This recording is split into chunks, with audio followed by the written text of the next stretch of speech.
हवामान खात्याने वर्तवलेल्या अंदाजानुसार काल बुलढाणा जिल्ह्यात अवकाळी पावसाने कहरच केला आहे।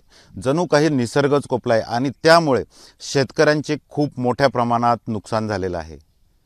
बुलढाणा जिल्ह्यातील संग्रामपूर तालुक्यातील अनेक संत्र बागायतदार अक्षरशः नेस्तनाबूत झालेले आहे।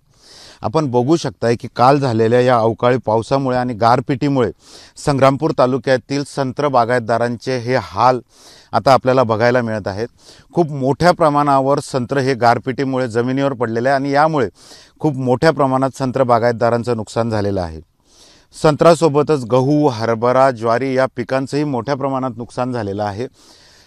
हवामान खात्याने वर्तवलेल्या अंदाजानुसार पूर्व विदर्भात ही मुसळधार पावसाची शक्यता होती, परंतु बुलढाणा जिल्ह्यात काल दिवसभर हे ढगाळ वातावरण होतं आणि त्यानंतर सायंकाळी आलेल्या सोसाट्याचा वारा आणि वादळी पावसामुळे मात्र शेतकऱ्यांचा आता कंबरडच मोडला आहे।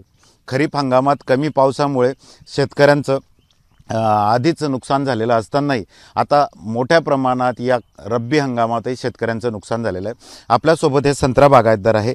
दादा, नेमकं किती नुकसान झालेलं आहे तुमचं आणि हे नेमकं कशामुळे झालेलं आहे? हे जवळपास 10 दिवसाच्या अगोदर हा बगीचा 20 लाख रुपयाला मागवला होता। फक्त तोड ते उशिरा करणार होते म्हणून मी त्याला नाही, व आज हे काल रात्रीचे पाणी आलं त्याच्यामुळे जवळपास 10 ते 15 लाख रुपयाचं नुकसान हे झालेलंच आहे, खूप मोठ्या प्रमाणात। साहेब, आम्ही अजून एक चांगलं फळ खाल्लं नाही, म्हटलं बा चांगलं फळ खाल्ल्यापेक्षा खालचं फळ खा, व जे क्वालिटीचं फळ आहे त्याच्यावर हे व्यापारी येत असतात, पण आम्ही अजून एक चांगलंसुद्धा संत्र खाल्लं नाही। म्हणजे दिवस रात्र आम्ही इथं याची रखवाली करतो, म्हणजे जवळ हे आमचं आखर म्हणून म्हटलं जाते, ते जो खाईल हातावर भाकर तोच राखील आखर, अशा प्रकारची एक म्हण आहे साहेब। त्या युक्तीप्रमाणे आम्ही हे खूप याची मेहनत घेतली। जवळपास हे 10 वर्षाचा हा संत्रा आहे, अजूनपर्यंत एवढा हा कधीच आला नव्हता। यावर्षी हा या प्रचंड प्रमाणात आला होता। असं वाटलं की आता यात सर्व कर्ज पाणी हे सर्व नील होतील व आपलं इथून चांगलं व्यवस्थित घडी बसेल, परंतु ते निसर्गानं हे काल रात्री जवळपास 7:30 वाजतापासून 8:30 वाजेपर्यंत गार वादळी वारा पावसामुळे अतोनात नुकसान झालं।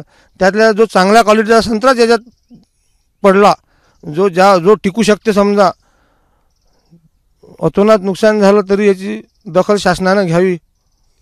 तर नक्कीच अशा प्रकारे प्रत्येक शेतकऱ्याचं हे नुकसान झालेलं आहे। सर्वात जास्त नुकसान हे संग्रामपूर आणि शेगाव तालुक्यात आपल्याला दिसतंय। यासोबतच लोणार तालुका असू देत, मेहकर तालुका असू देत, सिंदखेड राजा तालुका असू देत, खामगाव तालुका असू देत, या सर्व तालुक्यात अवकाळी पावसाने काल कहरच केला आणि त्यामुळे शेतीचं मोठ्या प्रमाणात नुकसान झालेलं आहे। कॅमेरामन शांताराम तायडेसह doctor Sanjay Mahajan, ABP Majha, Sangrampur, Buldhana. ABP माझा, उघडा डोळे बघा नीट।